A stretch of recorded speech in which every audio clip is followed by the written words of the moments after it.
Well, good morning and welcome to today's episode of The Word. I'm glad that you're with me today.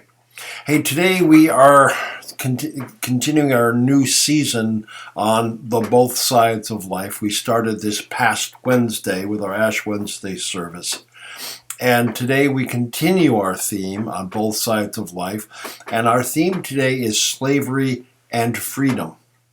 We're going to get into that more fully in just a couple of moments. Stick with us. We'll be right back.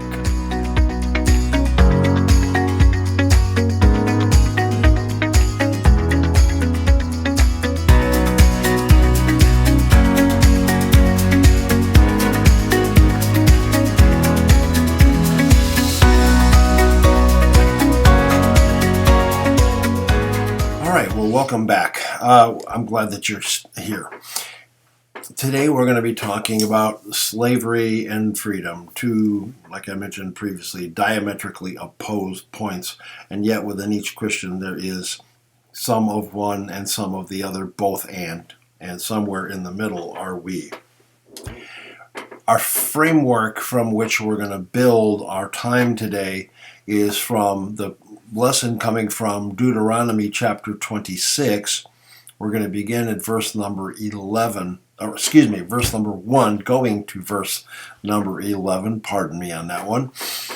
And we're going to be looking at the response of the Israelites after they moved into the Promised Land. And I'll fill all some details in there after we read our passage, which is coming right now.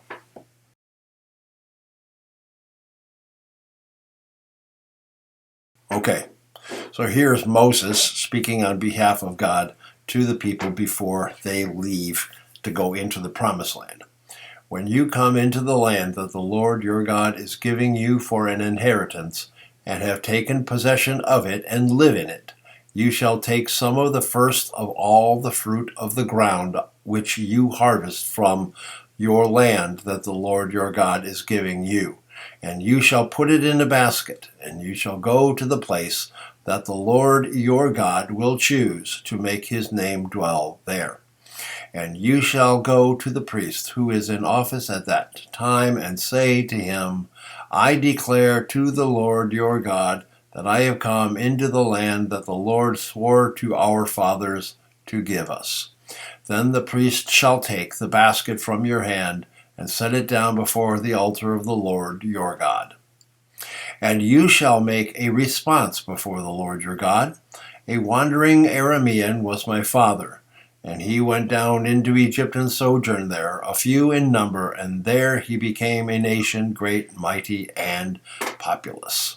And the Egyptians treated us harshly, and humiliated us, and laid on us hard labor. Then we cried to the Lord, the God of our fathers, and to the Lord heard our voice, and saw our affliction and our oppression. And the Lord brought us out of Egypt with a mighty hand and an outstretched arm, great deeds of terror with signs and wonders. And he brought us into this place, and gave us this land, a land flowing with milk and honey. And behold, now I bring the first of the fruit of the ground, which you, O Lord, have given me. And you shall set it down before the Lord your God, and worship before the Lord your God. And you shall rejoice in all the good that the Lord your God has given to you and to your house, you and the Levite and the sojourner who is among you. So, here is what is to be done after the Israelites have taken possession and now are living in the land that God gave. This wonderful land of flowing with milk and honey, as the expression had been created. And here now they are receiving the first fruits, the first crops of whatever they have grown, fruit, vegetables, and the like. And they are bringing the first fruits to God. And they are dedicating that first fruit to God. They are dedicating the fact that they used to be slaves. They were enslaved by Egypt, but now they are free. And this is a celebration, and they are celebrating before God, saying, here, God, here is the first fruits of what now I live in the context of freedom. And in the same way, it's for us as well, because we are living in slavery to ourselves. We are living in slavery to our flesh, to our own minds and our own wills. We are living in slavery.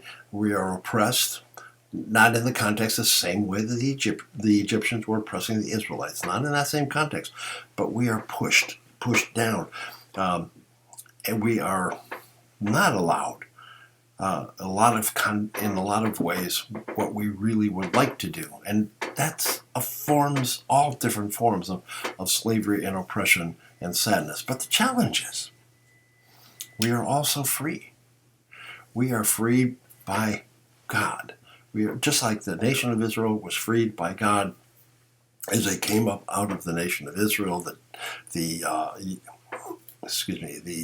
Sabbath, the Passover. They were passing over. That was the final act of salvation, the final signs and wonders, and we have been freed by many signs and wonders also that was done on our behalf by Jesus. God still frees us from our sins. God frees us from that which binds us and enslaves us to ourselves. God freed us from that sin, and God gave us a new life in which to live. And now that we have this freedom, we come before God giving of our gifts and our fruits and our labors. God has given an opportunity to live in freedom. And we send back to God, God, I may not be a wandering Aramean, but I'm a wandering sinner. I'm a wandering sinner who is in dire need of your forgiveness and your grace. I'm a wandering sinner who needs to be freed from this bondage that I find myself in, and I have received it. You have given it to me. You have freed me because of what Jesus Christ has done for us. You have given me so much, God.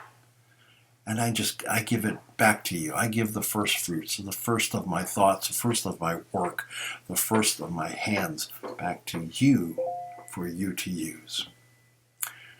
And that's what slavery and freedom is all about. And somewhere in that spectrum between polar opposite and polar opposite, do we live? Do we have our being? And we have our thoughts? We struggle against ourselves? Yes, but we ultimately know that I have been made free by the grace of God. So, I look forward to seeing you this morning in Bible Talks.